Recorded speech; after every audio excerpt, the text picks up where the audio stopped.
और नशा दोनों ही एक साथ नहीं रह सकते हैं। जब परिवार में नशा बीच में आ जाता है तो उस परिवार का आगे की ज़िंदगी काटना काफ़ी नामुमकिन सा साबित होता है।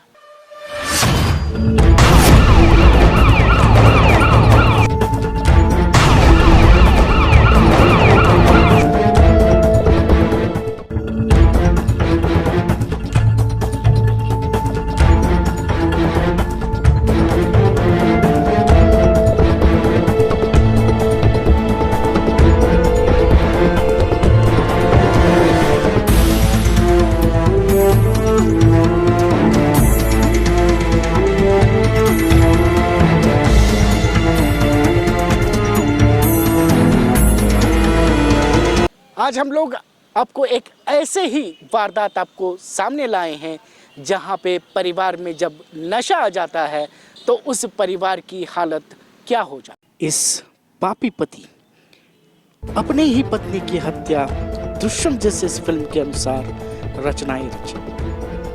पुलिस की जांच पड़ताल से पता चलता है कि हत्यारे की साजिश।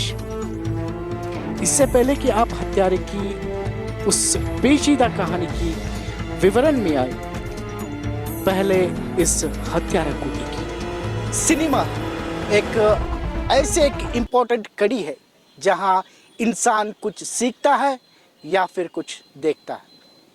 आपने देखा ही होगा कि दृश्यम सिनेमा, उसमें कैसे एक व्यक्ति की लाश को दफनाकर परिवार उसके साथ कुछ नहीं बीता हुआ जैसा जो सीन क्रिएट करता है, एक ऐसा ही वाकया विजयपुर जिला कोलार तालुका के तड़लगी ग्राम में हुआ है, जहां पति राचैया बन्नीगोल मठ, जिस व्यक्ति को आप इस फोटो में देख रहे हैं, जिसकी अगर पर्सनालिटी अगर आप देखेंगे तो आपको समझ में आ जाएगा कि ये किस टाइप का बंदा रहा होगा।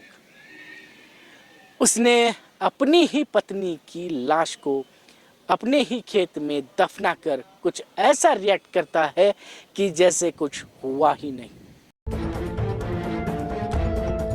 विजयपुर जिला कोलार तालुका के तड़लगा ग्राम का निवासी राचैया पत्नी विशालाक्षी धारवाड़ जिला नवलूर तालुका के तीर्थापुर ग्राम की निवासी। तो राचैया के पति राचैया बन्नीगोल मठ और विमलाक्षी बन्नीगोल मठ, जिनके परिवार में कुल 5 सदस्य थे।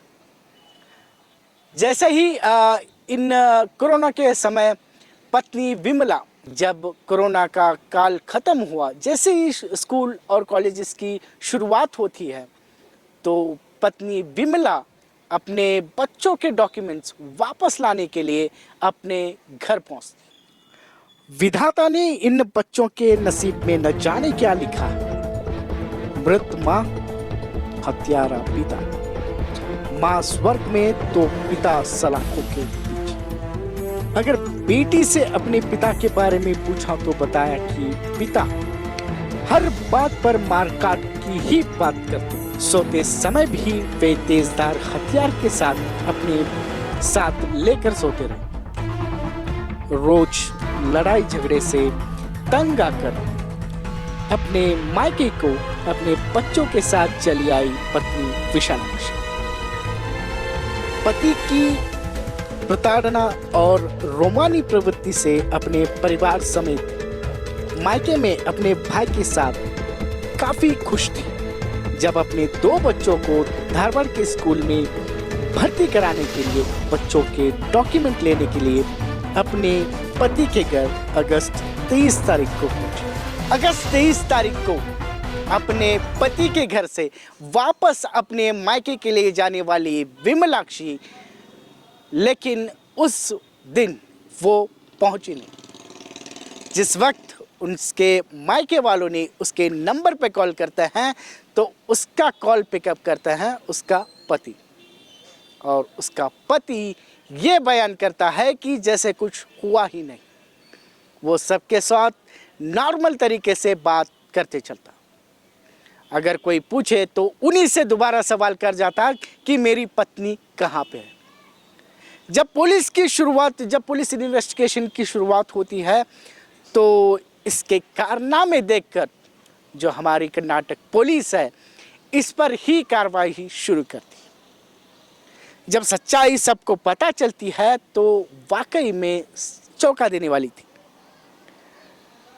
पति बन्नैया राचगोलमठ अपने पत्नी को उस दिन अगस्त 23 तारीख को अपने एक निजी काम के लिए अपने खेत में ले जा नग्न अवस्था में उसी के खेत में मारकर दफना दिया जाता। आवश्यक दस्तावेज लेकर पत्नी वापस उसी दिन लौटना था, पर पहुंची नहीं। जब उसके मोबाइल को कॉल किया तो उसके पति ने बात की।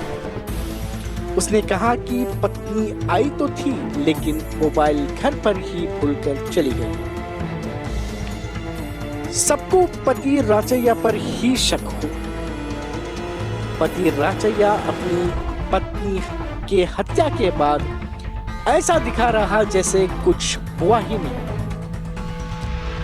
हर रोज पत्नी के नंबर से वह सभी परिवार को बेवजह ही कॉल करके बात करता रहा और उसके परिवार वालों ने और ये भी जताया कि और ये अफवाहें उड़ाया कि उसके परिवार वालों ने ही उसकी पत्नी को कुछ किया।